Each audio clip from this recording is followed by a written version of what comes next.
आपको सबको नमस्कार। अभी कुछ दिन पहले हमने एक कैंपेन चालू किया था, एक movement, make India number one. 130 crore लोगों का सपना है कि भारत दुनिया का नंबर वन देश बने।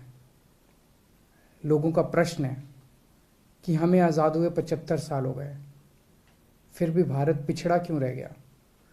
कितने देश हमसे आगे निकल गए।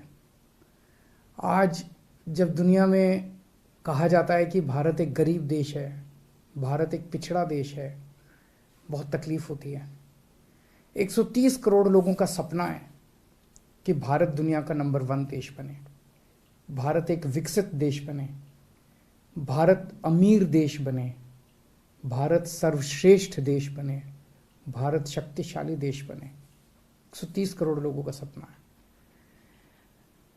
75 साल में इनके भरोसे आज भारत, इन्हीं लोगों की वजह से, इन्हीं पार्टियों, इन्हीं नेताओं की वजह से भारत पिछड़ा रह गया।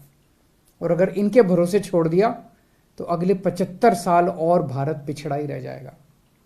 अब 130 करोड़ लोगों को साथ आना पड़ेगा, 130 करोड़ लोगों का अलायंस करना पड़ेगा, 130 करोड़ लोगों को एक टीम की तरह, एक परिवार की तरह हम सब लोगों को मिलकर मेहनत करनी पड़ेगी। और अगर 130 करोड़ लोग मिल जाएं तो भारत को दुनिया का नंबर वन देश बनाने से कोई नहीं रोक सकता। यही हासिल करने के लिए मैंने ऐलान किया था कि मैं पूरे देश की यात्रा करूंगा। मैं हर राज्य में जाऊंगा, लोगों से मिलूंगा और लोगों को इस मूवमेंट से, इस आंदोलन से, इस कैंपेन से जोड़ने की कोशिश करूंगा। कल मैं इसकी शुरुआत कर रहा हूँ। सबसे पहले मैं अपने जन्म स्थान पे जा रहा हूँ, हरियाणा में, हिसार में। मैं हिसार में पैदा हुआ था। हिसार में एक गांव है, हिसार के पास सिवानी, वहाँ पे पैदा हुआ था। हिसार से मैं अपनी इस शुभ यात्रा का, पवित्र यात्रा की शुरुआत कर रहा हूँ और वहाँ से एक एक करके सभी राज्यों में जाएंगे, लोगों को जोड़ेंगे। जो लोग इस आंदोलन से जुड़ना चाहते हैं, make India number one campaign से, हमारे को इस नंबर पे मिस कॉल करके आप जुड़ सकते हैं। 95100100 95100100 इस नंबर पे मिस कॉल करें और आप हमारे साथ जुड़ जाएंगे। मैंने अक्सर कई बार बोला है कि भारत को दुनिया का नंबर वन देश बनाने के लिए बहुत सारे काम करने हैं, लेकिन एक चीज कहते हैं ना, necessary but not sufficient condition. Necessary condition ये है कि जब तक हमारे देश के हर बच्चे को अच्छी से अच्छी शिक्षा नहीं मिलेगी, शानदार शिक्षा नहीं मिलेगी, फर्स्ट क्लास शिक्षा नहीं मिलेगी, जैसे अमीरों के बच्चों को प्राइवेट स्कूलों में जैसी शिक्षा मिलती है वैसी शिक्षा इस देश के हर बच्चे को, चाहे वो मिडिल क्लास का हो चाहे वो गरीब हो, उसे अच्छी से अच्छी शिक्षा नहीं मिलेगी और फ्री में शिक्षा नहीं मिलेगी, तब तक देश आगे नहीं बढ़ सकता। 1947 में हमारा देश आजाद हुआ। उसके बाद से हमने कई इलाकों में, क्षेत्रों में तरक्की तो की है, लेकिन एक जो सबसे बड़ी गलती रह गई देश आज़ाद होने के टाइम पे, जैसे ही देश आज़ाद हुआ था, हमें सबसे पहला काम ये करना था, गांव गांव के अंदर शानदार सरकारी स्कूल बनाने चाहिए थे। कोने कोने के अंदर शानदार सरकारी स्कूल बनाने चाहिए थे। अगर हम उस टाइम ये काम कर जाते, आज भारत के लोग जो हैं वो शिक्षित होते, और एक शिक्षित अगर पूरा देश होता, सारे बच्चों को अच्छी शिक्षा मिली होती, हमारा देश गरीब देश नहीं होता। 75 साल खराब हो गए।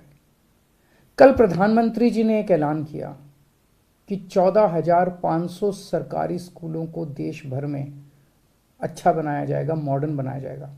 बहुत अच्छी बात है, लेकिन 14,500 स्कूलों से क्या होगा? देश में 10.5 लाख सरकारी स्कूल हैं, 10.5 लाख। अगर 14,500 स्कूल एक साल में अगर करेंगे तो 100 साल लग जाएंगे 10 लाख स्कूलों को, 70-80 साल लग जाएंगे 10 लाख सरकारी स्कूलों को ठीक करने में। इतना टाइम तो नहीं है। 75 साल खराब हो गए। अब हमें, मेरी अपील है प्रधानमंत्री जी से, मेरी अपील है केंद्र सरकार से कि सभी राज्य सरकारों के साथ मिलके प्लान बनाया जाए, 10.5 लाख के 10.5 लाख स्कूलों को एक साथ मॉडर्न और बेस्ट क्वालिटी का बनाया जाए। एक साथ बनाया जाए और कोशिश ये की जाए कि 5 साल के अंदर हम ये हासिल कर सकें। जब तक हमारा देश के बच्चों को अच्छी शिक्षा नहीं मिलेगी तब तक देश आगे नहीं बढ़ सकता। आप दुनिया का कोई भी डेवलप्ड कंट्री उठा के देख लीजिए, कोई भी विकसित देश उठा के देख लीजिए, जापान है, फ्रांस है, यूरोप का कोई भी देश है, इंग्लैंड है, अमेरिका है, कनाडा है, कोई भी उठा के देख लो। एक देश बता दो जिसने जो डेवलप्ड हो गया हो, जो आगे बढ़ गया हो, जो अमीर बढ़ गया हो और उन्होंने अपने बच्चों को अच्छी शिक्षा का इंतजाम ना कराओ। बिना अपने बच्चों को अच्छी शिक्षा दिए हम आगे नहीं बढ़ सकते। तो 14,500 स्कूल तो एक तरह से समुद्र में बूंद की तरह के हैं। 10.5 लाख सरकारी स्कूल है, इनको सबको एक साथ 5 साल के अंदर ठीक करना है। नमस्कार।